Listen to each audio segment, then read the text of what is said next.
দুইটা পয়সা দিয়ে আমি শুনি, মানে 2 সেন্টস। সেটা হচ্ছে মেজর হাফিজের সাথে যেসব আর্মি অফিসাররা দূরবর্তীভাবে কাজ করছেন তারাও retired long time back. Major হাফিজের আর্মিতে কোনো প্রভাব প্রতিপত্তি প্রতাপ আসে আমি শুনি নাই। আমার বন্ধুরা সেনাবাহিনীতেও কাজ করেন, তারা মেজর জেনারেলের ব্যাচ পড়েছেন কিছুদিন আগে। আমি জানি যে তাদের মধ্যে মানে কেউ আসলে মেজর হাফিজকে কোনোদিন চাকরিতে দেখেন নাই, কারণ আমরা শিশু তাদের, মানে তাদের কাছে। Even this major generals were not in service remotely, অনেকের জন্ম হয়েছে সেই সময়। তো সো এইটা আমি 2 পয়সা দিলাম আর কি। আচ্ছা যাই হোক, আমি না আপনি আপনার মানে যখন একজন আর্মি পার্সন থাকে, সাধারণত যে কোনো সৈনিক বা যে কোনো অফিসার যখন অনেক সিনিয়র থাকে তাকে রেসপেক্ট করে। আপনি দেখেন ক্যান্টনমেন্ট থেকে জন্ম নেওয়া যে বিএনপি যে দলটা আছে, এটার প্রতি এখনো একটা ক্যান্টনমেন্টের একটা ভালোবাসা কাজ করে। যেমন বেগম জিয়াকে ওনারা সম্মান করতো, কেন করতো? যে মেজর যে শহীদ জিয়াউর রহমানের কারণে। একই সম্মান তো রসনের সাথে পাওয়ার কথা ছিল, পাইছেন? এখন সম্মানটা হলো কে কোন ক্ষেত্রে গিয়ে ব্যবহার করে সেই জায়গাটা থাকে। নট বিকজ তিনি সেনাপ্রধান ছিলেন। সেনাপ্রধানের স্ত্রী হিসাবে বেগম জিয়া সম্মান পান নাই। আমার মতে বেগম জিয়ার জন্যই সম্মান পাইছেন। সেনাপ্রধানের স্ত্রী রসের সাথে ছিল। এটা সর্ব জায়গায় থাকে। ধরেন আপনি এক প্রতিষ্ঠান থেকে পড়াশোনা করছেন, আপনারা একসাথে কলেজ কাজ করেন, পরবর্তীতে আপনি যখন বলবেন যে আমি ঢাকা ইউনিভার্সিটি আর রাজশাহী ইউনিভার্সিটিতে পড়াশোনা করি, সো ওইখানে একটা বন্ডিং থাকে। মিলিটারি বলা হয়ে থাকে army is always the army, ঠিক আছে, উনি নন সার্ভিস অফ সার্ভিসেস। তারা ওই ধরনের তাদের একটা বন্ডিং আছে, আমি এটাকে রেসপেক্ট করি। কারণ এই ধরনের বন্ডিং থাকলে যারা এক্স হয়ে যায় তাদের এক্সপার্টিস গুলো কাজে লাগানো যায় এবং এটা সামগ্রিক। আমি ওই জায়গাটা থেকে বলেছিলাম। তো ফলত এখানে ধরেন আমরা মানে আগের যে প্রশাসন ছিল, অনেক জায়গাতে দেখা গেছে যে নন সার্ভিস থেকে, ধরেন আপনি প্রশাসনে নাই অথবা প্রশাসনে কাজ করে নাই, এই ধরনের একজনকে আপনি হলো প্রশাসনের ক্ষেত্রে যে মুখ্য সচিব বা কিছু তৈরি করে দেখবেন, এটা ডিসফাংশন কাজ করে। ডিসিরা এসপিরা বা অন্য যারা আছে তারা কথা শুনতে জানে, ও কি বুঝে এভাবে বলবে, ও কি এই ব্যাচের বা আমাদের এই ইনস্টিটিউশন সম্পর্কে কিছু বুঝে? অথবা এই যে ডাক্তাররা আন্দোলন করতেছে, যখন আপনি অ্যাডমিন ক্যাডার থেকে নিয়ে ডাক্তারদেরকে পলিসির ক্ষেত্রে চাপায়া দিচ্ছেন যে ডাক্তাররা এটা এইভাবে করতে হবে, কিন্তু ডাক্তাররা তখন বলে উঠে যে আমার এই ধরনের প্রয়োজন, উনি এটা কি বুঝে? ফলত যখন ধরেন একজন যে স্বাস্থ্য অধিদপ্তর বা কোনো ক্ষেত্রে যখন একজন ডাক্তার ব্যাকগ্রাউন্ডের, তাহলে এটা একটা অ্যাফিনিটি থাকে। এই অ্যাফিনিটিটা হলো আপনি কখনো অস্বীকার করতে পারবেন না। হলো পৃথিবীর আমার মনে হয় যে মানে এই ব্যাপারে যখন কোনোদিন সুযোগ হবে আপনাকে, আপনি যে পেশাগত জায়গা থেকে যে বর্ণনা দিলেন সেইটার বিপক্ষে আমি 3000 প্রমাণ দিতে পারবো যে ডাক্তারদের এই এফিনিটির বিপক্ষে সবচেয়ে বেশি দাঁড়াইছে, যার জন্য আগের ডাক্তারের পজিশনে অনেক ভালো পজিশন পাইছে, তাকে সবচেয়ে খারাপ পজিশন দেওয়া, অধ্যাপকদের বিরুদ্ধে দাঁড়াইছে, সাংবাদিকরা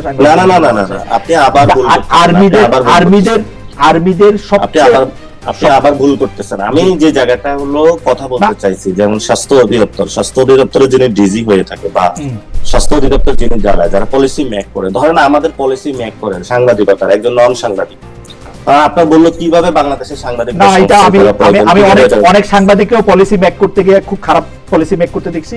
আর আমি বলতেছি না, আমি আপনার কথা আমি বুঝতে পারছি পাটোয়ারি, আপনার কথা যেমন হলো এখানে যেমন আলী রিয়াজ স্যার তো হলো ল ব্যাকগ্রাউন্ড, কিন্তু হলো বাংলাদেশের হলো ওয়ান অফ দা, উনি হলো কনস্টিটিউশন খুব ভালো বুঝে। কেমনে বুঝছেন আপনি ভালো বুঝে? আমি কথা বলেছি অন্য বাংলাদেশে যারা কনস্টিটিউশনাল এক্সপার্ট আছে তাদের সাথেও কথা বলেছি, তাত্ত্বিক জায়গাটা ওনার মনে হচ্ছে আমার কাছে আন্ডারস্ট্যান্ডিং, আপনার কাছে খারাপ হতে পারে না। আমি খারাপ ভালোর কথাই বলতেছি না যে আপনি কেমনে জাজ করলেন, মানে আমি একটা কথা বলি আর কি, এটা একটা গুরু কথা। আপনি কেমনে বুঝছেন, মানে আপনাকে যদি, যেমন আমাকে যদি এখন কয়েকটা পাথরের খন্ডের মধ্যে থেকে একটা হীরা খুঁজে নিয়ে আসতে বলে, আমি যেহেতু হীরা চিনি না, আমি ওই পাথরের খন্ডটা থেকে হীরা বাইর করতে পারবো না।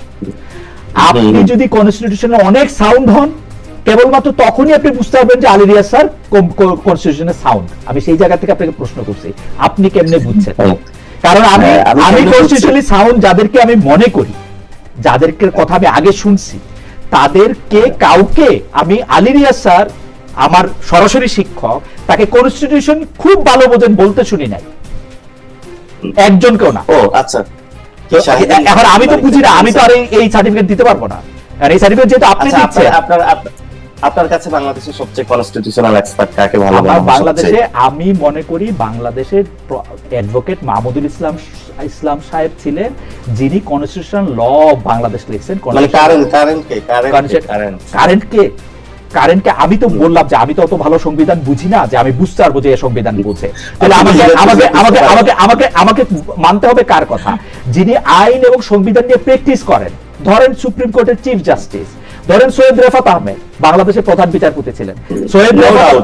সৈয়দ রেফাত আহমেদ যদি কখনো বলতেন, আমি ওনাকে সাজেস্ট করেছিলাম, সৈয়দ রেফাত আহমেদকে আমি খুঁজে বের করছিলাম। আপনি রেফাত সাহেবকে, সৈয়দ রেফাত আহমেদ বিচারপতি সৈয়দ রেফাত আহমেদ যদি কখনো বলতেন যে প্রফেসর আলী রিয়াজ কনস্টিটিউশন বোঝেন, তাহলে আমি মাইনা নিতাম যে হ্যাঁ কনস্টিটিউশন বুঝছেন।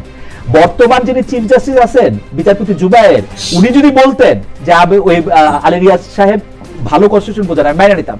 যারা এই যে আক্তার ইমাম সাহেব আছেন, শাহাদিন মালিক আছেন, যারা এটা নিয়ে প্র্যাকটিস করতেছেন, তারা যদি বলতেন আমি মাইনা নিতাম। আমি কি আপনার প্রশ্ন জবাব দিতে পারলাম?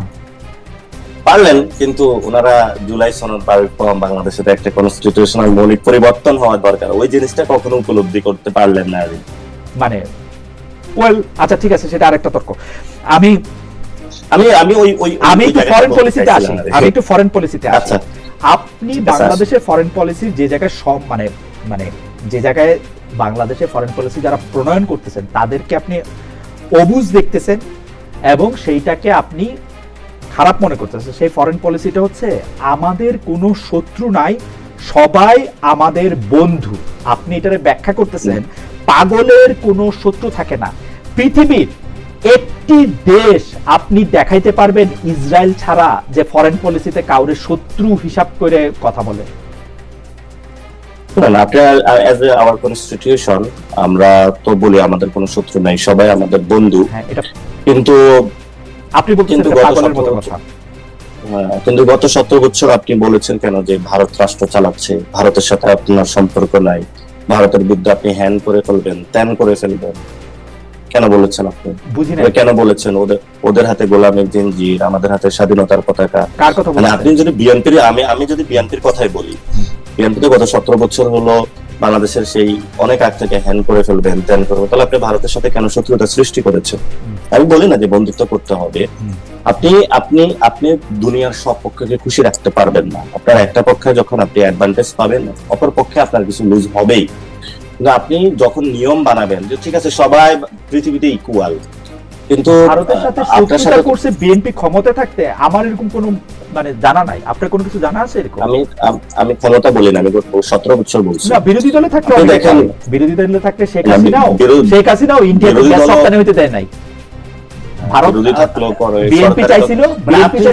বলেছিলেন যে সবার সাথে খুবই সুন্দর সুন্দর একসাথে করে আপনার কোথাও অ্যাডভান্টেজ আসলে কোথাও ডিসঅ্যাডভান্টেজ আসবে, কোথাও একজনের স্বার্থ ভালো হলে আরেকজনের স্বার্থ। আমরা বলবো যে